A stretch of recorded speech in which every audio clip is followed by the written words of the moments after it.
আহ্বায়ক সাবেক ছাত্রনেতা বাক্সিমল ইউনিয়নের আমার সহযোদ্ধা বিল্লাল হোসেনকে তার বক্তব্য নিয়ে আসার জন্য বিশেষভাবে অনুরোধ করছি। সম্মানিত উপস্থিতি, আসসালামু আলাইকুম। বাক্সিমাইল ইউনিয়ন বিএনপি আজকে 4 নং 5 নং ওয়ার্ড বিএনপি কর্তৃক আয়োজিত আজকের এই সমাবেশের সম্মানিত সভাপতি উপস্থিত বিএনপি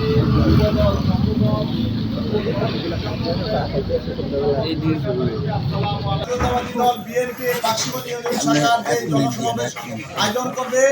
এই জনসমাবেশটাকে কিভাবে সার্থক এবং সফল করা যায় সেই লক্ষ্যে আমরা প্রত্যেকটি ওয়ার্ডে ওয়ার্ডে গিয়ে এরকম জনসচেতনতা তৈরি করেছি, যাতে আমরা এই প্রোগ্রামটা সফল এবং সার্থক করতে পারি।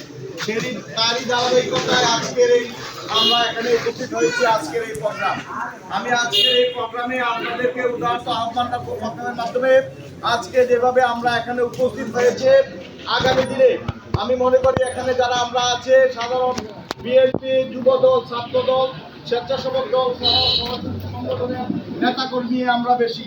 আগামী দিনে আমরা যারা নেতৃত্ব দিচ্ছি, যুবদল, বিএনপি, ছাত্রদল, অথচ বিভিন্ন সংগঠনের যারা নেতৃত্ব দিচ্ছি, আমরা নেতৃস্থানীয় সকলে মিলে আগামী দিনে সাধারণ জনগণকে পাশে নিয়ে আমরা 30 তারিখের সমাবেশকে সফল এবং সার্থক করব। এবং পাশাপাশি আরেকটা লক্ষ্য এবং উদ্দেশ্য আমাদেরকে থাকতে হবে। এই 30 তারিখে সমাবেশ সফল করলে আমরা চেষ্টা আমাদের লক্ষ্য উদ্দেশ্য আছে।